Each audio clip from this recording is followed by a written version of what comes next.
Hey guys, welcome to lesson 4.1, the Pythagorean Theorem. You guys might have heard of this before, but I can guarantee you that after you get out of this class, this is like the one thing you'll remember.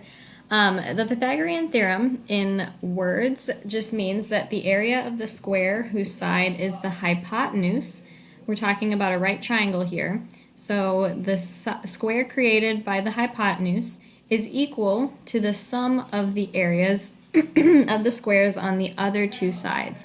So basically what that's saying is if we took a triangle, a right triangle, and created a square on each side based on each side length, the biggest side, that square, will be equal to the areas of the other two squares added up. Okay, and this can also be represented by a formula. And this is the most common way that it's known. It is a squared plus b squared equals c squared. But the thing you must note here is that c is always the hypotenuse. Okay, and that's why this side right here is c. The hypotenuse is the longest side. Maybe I'll even write that. All right. Please note that this formula only applies to right triangles, and that means the ones with the box in the corner. As long as there's a box in the corner, or as long as it was specified that the triangle was a right triangle, then you can use this formula. It's typically used to solve for any of the three sides of the triangle, as long as you have two of them. So, in terms of the steps on how to solve problems using the Pythagorean theorem, the first thing you always want to do is label the sides A, B, and C. Alright, once you do that, then you'll be able to plug things into your formula, but it's very important that you label the sides correctly. It doesn't matter which of the legs you pick for A and B, you can switch them, as long as you make sure the longest side, which is called the hypotenuse, is labeled with C. Okay, I'm going to write that again.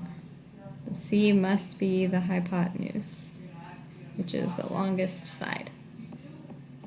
All right, once you do that, you can go ahead and plug those values into the formula.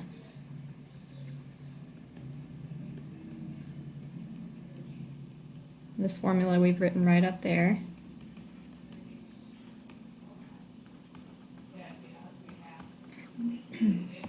And once you've plugged stuff in, that's when you would solve for the missing side.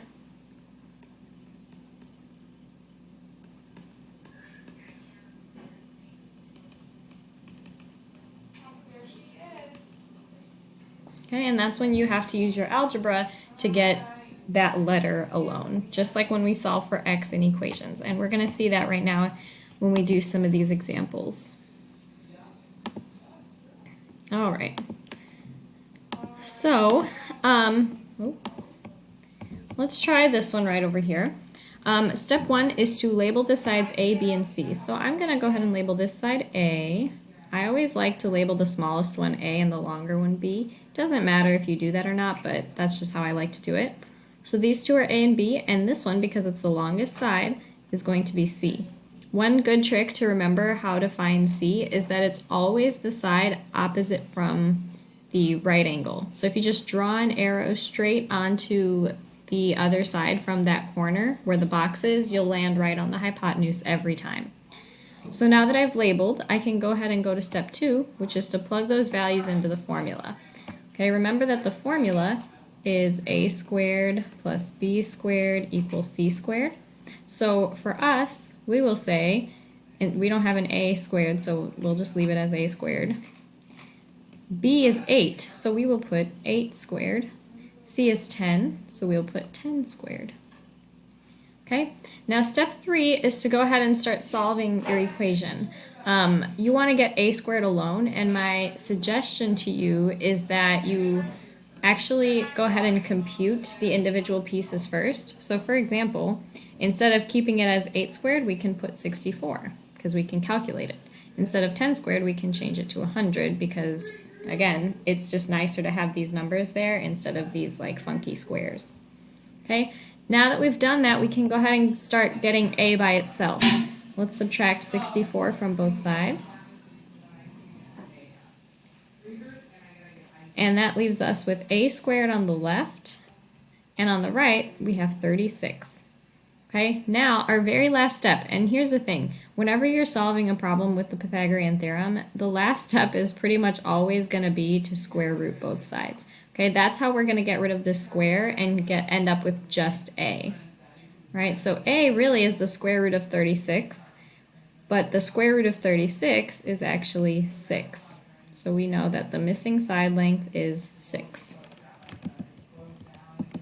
All right, let's do one more example.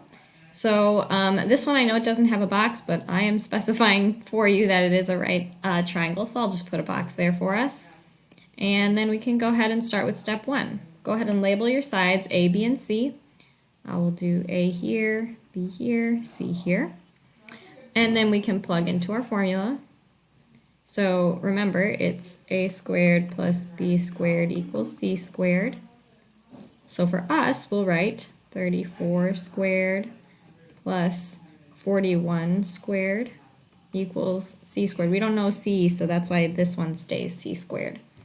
Okay, the next thing we want to do as we're trying to go ahead and solve this equation is to figure out what those values are, because that'll make our life much easier. So 34 squared is 1156, it's 1156. 41 squared is 1681. Right, C squared just stays the same. All right, and now we can go ahead and start solving for C squared. Luckily for us, C squared is already alone on that side of the equal sign, so we don't have to do too much work here. We can go ahead and add these two together to combine like terms, and we would end up with 2,837. And just like I mentioned in the last problem, our last step is going to be to square root both sides, because we don't want C squared, we just want C. Okay? And square rooting is the way that you can get rid of a square, because that's the opposite operation. So once we take the square root of 2,837, we will get an answer of about 53.26. Okay, and that is our final answer. So that means the length of this side is then 53.26. Okay, just like how this side length is 6. All right, and that is all for today. Go ahead and give those practice problems a try.